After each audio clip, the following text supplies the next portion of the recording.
हमारे पिछले सत्र में हमने फरीसी और चुंगी लेने वाले के दृष्टांत पर गौर किया था और हमने क्षमा के संपूर्ण प्रश्न पर विचार किया था, क्योंकि इसका संबंध हमारे धर्मी ठहराए जाने से है। वैसे इस सत्र में हम एक और ऐसे दृष्टांत पर गौर करेंगे जो क्षमा के इसी प्रश्न पर केंद्रित है, और ये ऐसा प्रश्न है जो हम सब के लिए थोड़ा बहुत डराने वाला है।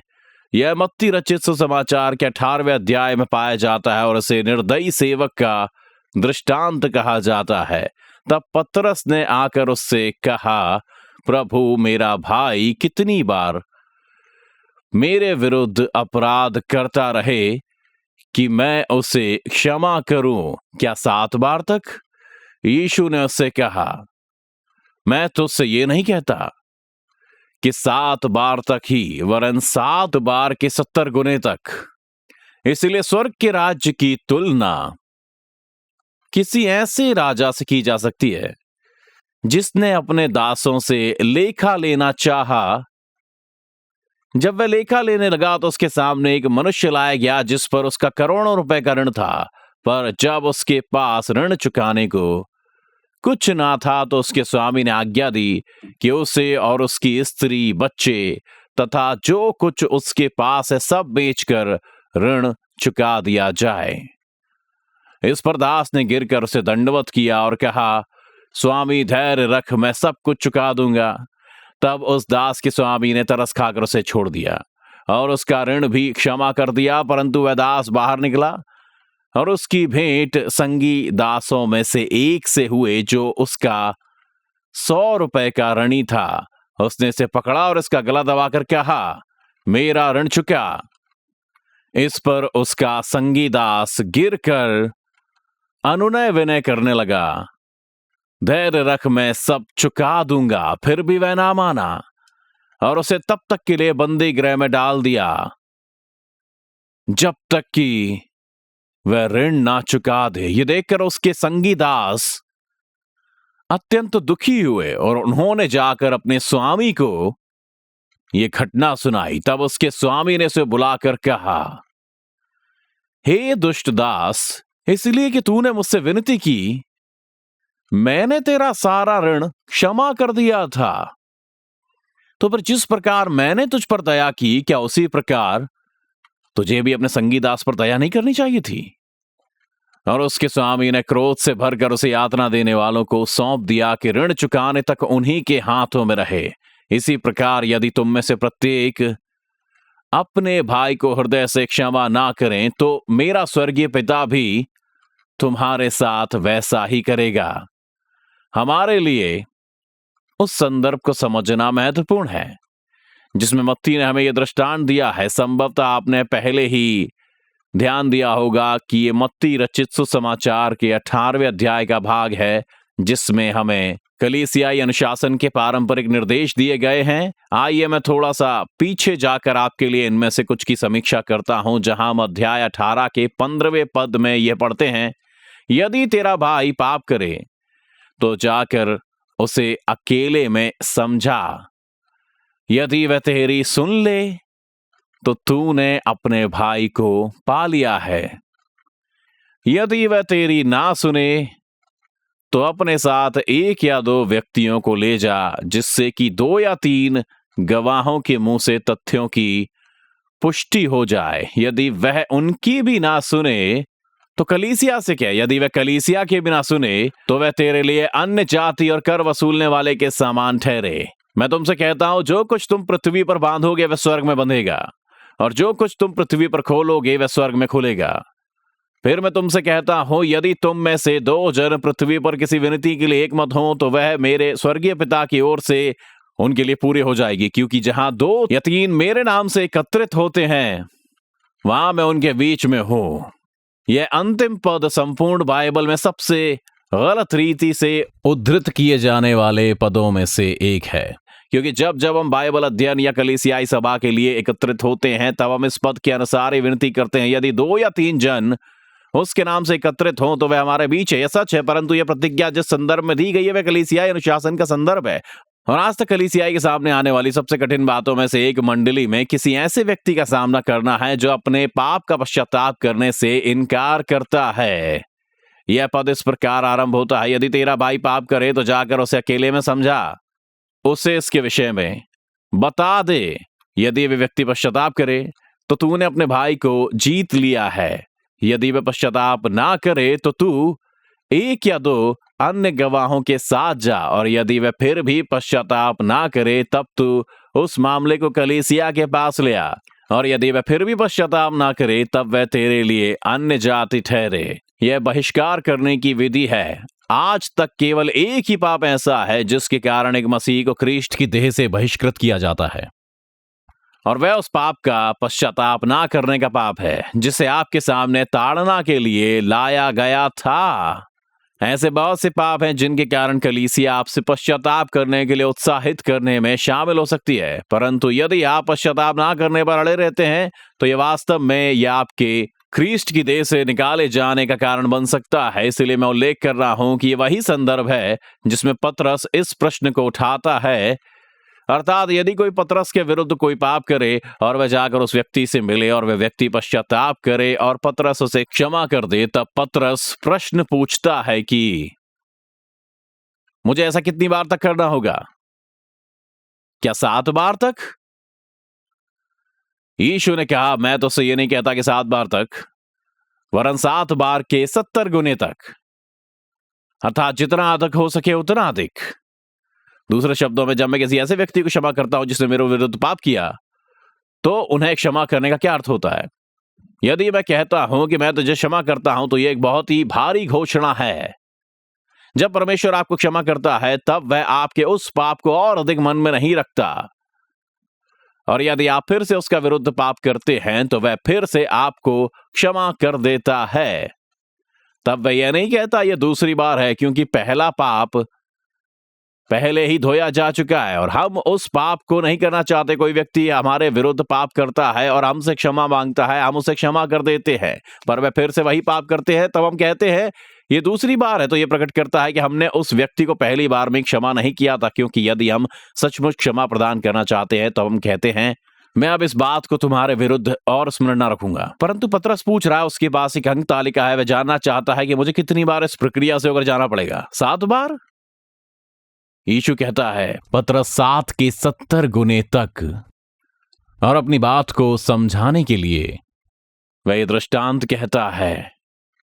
और उसने कहा, इसलिए स्वर्ग के राज्य की तुलना किसी ऐसे राजा से की जा सकती है जिसने अपने दासों से लेखा लेना चाहा। जब वह लेखा लेने लगा तो उसके सामने एक मनुष्य लाया गया जिस पर 10,000 तोड़े अर्थात करोड़ों रुपए का ऋण था। मैं चाहता हूं कि सबसे पहले आप इस ऋण के भारीपन को महसूस करें। उस समय के लोगों में 1 तोड़ा मुद्रा का एक सबसे ऊंचा माप हुआ करता था। ये एक असाधारण धनराशि हुआ करती थी, यहां तक कि केवल 1 तोड़ा भी हेरोदेस के संपूर्ण राज्य में, उसके संपूर्ण राज्य की आय 99 तोड़े थी। इसलिए सेवक पर अपने स्वामी राजा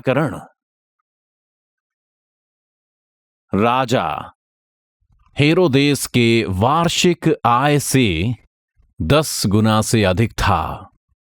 यह हमारे पैमाने से आज करोड़ों और खरबों रुपए का अघोषित ऋण होगा। ये एक ऐसी धनराशि थी जिसे प्राचीन संसार में किसी भी राजा का कोई सेवक कभी नहीं चुका सकता था। वैसे यहां पर सिर्फ इसी बात में एक सबक छिपा है, क्योंकि यीशु जब हमारी तुलना ऐसे ऋण देने वालों से ये कहकर करता है कि हम ऐसे ऋणी हैं जो संभावित रूप से अपना ऋण नहीं चुका सकते, मैं परमेश्वर का ऋणी हूं। जब जब मैं उसकी व्यवस्था तोड़ता हूं मैं ऋणी बन जाता हूं, और उसके प्रति मेरे ऋण की वास्तव में कोई सीमा नहीं है। और इसी कारण यह सोचना मूर्खता है कि आप कामों से स्वर्ग में जा सकते हैं, क्योंकि आपसे सिद्धता की मांग की जाती है। और यदि आप सिर्फ एक बार पाप करते हैं तो आप उस पाप के भुगतान के लिए कुछ भी नहीं कर सकते, क्योंकि आपसे पहले सिद्ध होने की मांग की गई थी। इसीलिए हमारी दशा ऐसे ऋणियों की है जो संभावित रूप से अपने ऋण नहीं चुका सकते।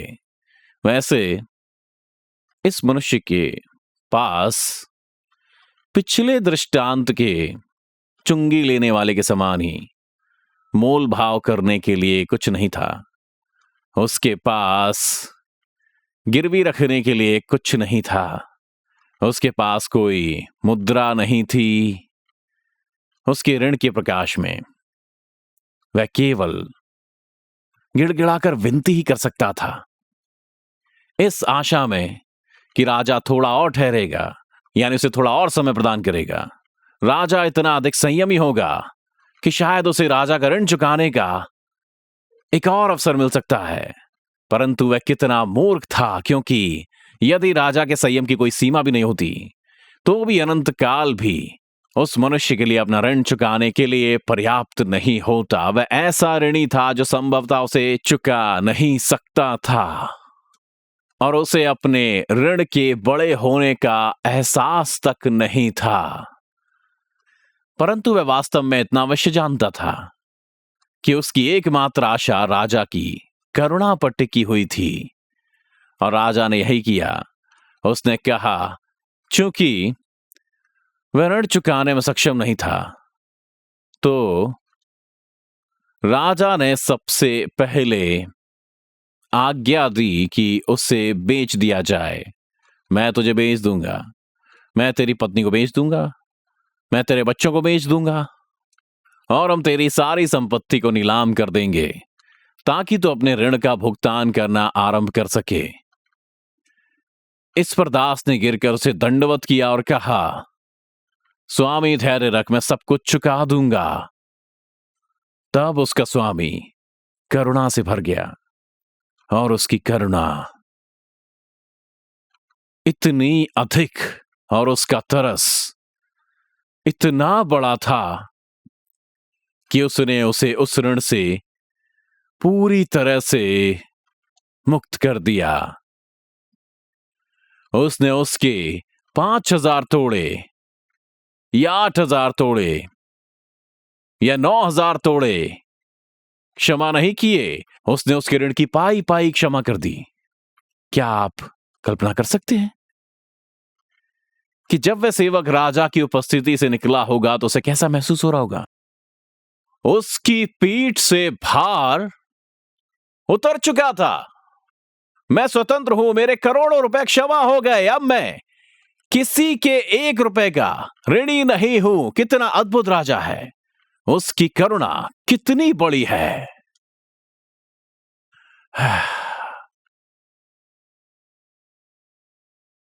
उसकी दया बेहिसाब है। तब वह द्वार से बाहर निकला। उसने अपने संगी दासों में से एक को देखा जो उसके 100 रुपए का ऋणी था। बहुत कम राशि है, यह कुछ दिनों की मजदूरी थी जिसे वह व्यक्ति आसानी से चुका सकता था, परंतु उसने उससे पैसे मांगे और उस पर हाथ उठाया और उसे गले से पकड़ लिया और उसका गला घोटने लगा। मेरा पैसा चुका दे। इस पर उसका संगी दास घुटनों पर गिरा,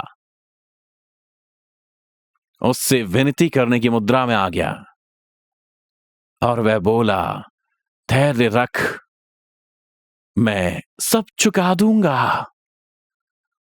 क्या यह दिलचस्प नहीं कि यीशु ने इस दास को भी ठीक उन्हीं शब्दों का प्रयोग करते हुए बताया है जिनका प्रयोग पहले दास ने राजा के सामने किया था। धैर्य रख, मैं तेरा सारा ऋण चुका दूंगा। फिर भी वह ना माना और उसे तब तक के लिए बंदी गिरह में डाल दिया जब तक कि वह ऋण ना चुका दे। वैसे धन्यवादी ना होने का यह घिनौना काम, यानी पहले दास के द्वारा राजा के हाथों से अनुभव की गई दया का एक छोटा सा अंश भी ना दे पाना, उसके मित्रों द्वारा अनदेखा नहीं किया गया। उन्होंने देखा कि उसने उस व्यक्ति का गला पकड़ लिया था। उन्होंने देखा कि उसने उसे बंदी गृह में डाल दिया और वे बातें करने लगे कि यह व्यक्ति संसार के इतिहास का सबसे बड़ा धन्यवाद रहित मनुष्य था। और इसलिए वे अत्यंत दुखी हुए। उन्होंने जाकर अपने स्वामी को सारा हाल कह सुनाया और तब उसके स्वामी ने उस पहले सेवक को फिर से अपने पास बुलाया और कहा, हे दुष्ट दास, इसलिए कि तूने मुझसे विनती की, मैंने तेरा सारा ऋण क्षमा कर दिया था। तो फिर जिस प्रकार मैंने तुझ पर दया की थी, क्या उसी प्रकार तुझे भी अपने संगी दास पर दया ना करनी चाहिए थी? उसके स्वामी ने क्रोध से भरकर उसे यातना देने वालों को सौंप दिया कि ऋण चुकाने तक उन्हीं के हाथों में रहे। सबसे पहले उसके सामने न्याय का डर था, फिर उस पर दया हुई, परंतु राजा के अनुग्रह को तुच्छ समझा और उस दया को तुच्छ समझने में प्रिय मित्रों से न्याय मिला।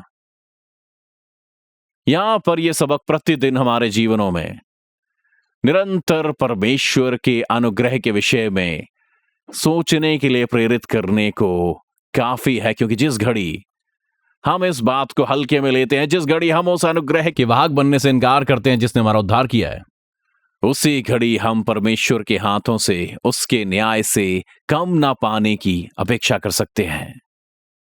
और इसलिए यीशु ये कहकर इस दृष्टांत को लागू करता है कि इस प्रकार यदि तुम में से प्रत्येक अपने भाई को हृदय से क्षमा ना करे, तो मेरा स्वर्गीय पिता भी तुम्हारे साथ वैसा ही करेगा।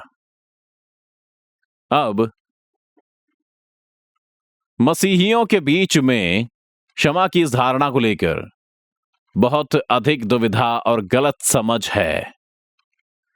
भाइयों, मैं निरंतर सुनता हूं कि नए नियम के विचार में मसीहियों के लिए आवश्यक है कि वे अपने विरुद्ध पाप करने वाले लोगों को एक तरफा रूप से क्षमा करें, चाहे लोग पश्चाताप करें या पश्चाताप ना करें, परंतु हमें अपने विरुद्ध पाप करने वाले सभी लोगों को बिना शर्त के क्षमा प्रदान करनी है। मुझे पक्के तौर पर नहीं पता कि विचार कहां से आया। संभवतः यह विचार थोड़ा बहुत उस आत्मा से आया जिसका प्रदर्शन स्वयं हमारे प्रभु ने किया था, जब वह उन लोगों के द्वारा मारे जाने की प्रक्रिया में जो उसे तुच्छ समझते थे, पिता से उनको क्षमा करने की प्रार्थना की।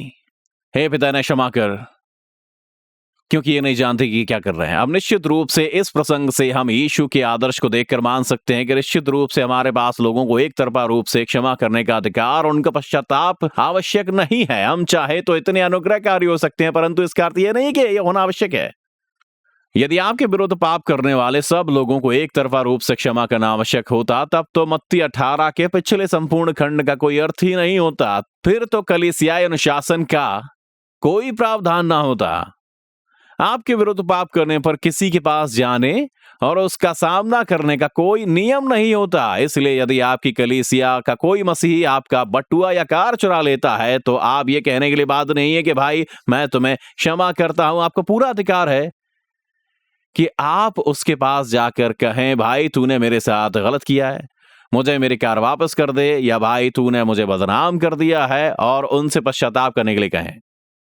और यदि वे पश्चाताप ना करें, तब आप बाकी के निर्देशों का पालन करें जो मत्ती अध्याय 18 में दिए गए हैं, जहां आप 2 गवाहों को बुलाएं और आगे की प्रक्रिया करें। तो एक बार फिर यदि आपको हर अवसर पर सीधे तौर पर एक तरफा बिना शर्त के क्षमा प्रदान करनी चाहिए, तो यह पूरी प्रक्रिया बिल्कुल ही समझ नहीं आएगी। परंतु यहां एक कर्तव्य है। यदि आप अपने विरुद्ध किए गए पाप के लिए अपने भाई का सामना करते हैं और वे पश्चाताप करते हैं, तब आपको उन्हें क्षमा करना चाहिए। हमें किसी भी प्रकार का अपमान, अपराध जो किसी ने हमारे विरोध में किया हो और फिर पश्चाताप करे, तो हमें क्षमा करना चाहिए। जब मैं सेमिनरी में था और छात्रों का पास्टर था, तब मैंने एक समस्या का अनुभव किया और मैंने मंडली की किसी महिला को ठेस पहुंचा दी। और वह अत्यधिक क्रोधित हो गई। तब मैंने उसके पास जाकर आंसुओं के साथ क्षमा मांगी, परंतु उसने मुझे क्षमा नहीं किया। हमारे पास एक 85 वर्षीय चीन के पूर्व मिशनरी थे जिन्होंने चीन में 50 वर्ष बिताए। उन्होंने 5 वर्ष अपनी पत्नी से अलग होकर यातना शिविर में बिताए थे और उनकी पत्नी एक अन्य यातना शिविर में थी। वे आज तक सबसे भक्त मनुष्य में से एक थे जिनसे मैं कभी मिला हूं। मैं दूसरी बार उस महिला से मिला और रोने लगा। मैंने कहा, कृपया मुझे क्षमा करें, परंतु उसने नहीं किया। मैं उस व्यक्ति से मिलने गया जो कलीसिया के सभापति थे, यानी वही 85 वर्षीय मिशनरी, और मैंने उन्हें सब कुछ बता दिया। वे बोले, वैसे तुमने 2 गलतियां की हैं। तुमने उस महिला को ठेस पहुंचाई है। सबसे पहले तुम्हें ऐसा नहीं करना चाहिए था। तुम्हारी दूसरी गलती 2 बार क्षमा मांगना है। जब तुम उसके पास गए और पश्चाताप किया और उसने तुम्हें क्षमा करने से मना कर दिया, तब आग के अंगारे उसके सिर पर धरे गए, ना कि तुम्हारे। जब हम किसी को ठेस पहुंचाते हैं तो हमें पश्चाताप करने और क्षमा मांगने के लिए कहा गया है, परंतु इसी के समान जब वे हमारे पास आकर क्षमा मांगे तो 7 बार नहीं, हमें 7 के 70 गुने तक उसी करुणा के साथ तैयार खड़े रहना चाहिए जो उस राजा के द्वारा दिखाई गई, जिसने अपने दास का करोड़ों रुपयों का कर्ज क्षमा कर दिया, जिसे शायद वह चुका नहीं पाता।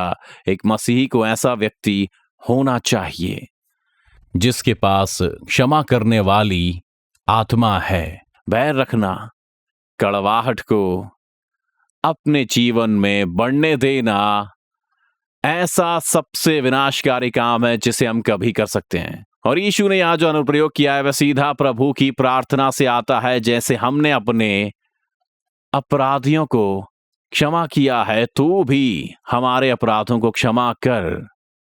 यह प्रार्थना करना डरावना है। यदि हम उन लोगों को क्षमा करने के लिए तैयार नहीं है जिन्होंने हमारे विरुद्ध पाप किया है, तो हमें भी कभी आशा नहीं करनी चाहिए कि परमेश्वर हमें उसके विरुद्ध पाप करने पर क्षमा नहीं करेगा। परंतु चूंकि क्षमा मसीह विश्वास का मूल है, हम सब लोगों को क्षमा करने वाले लोगों के रूप में जाने जाना चाहिए।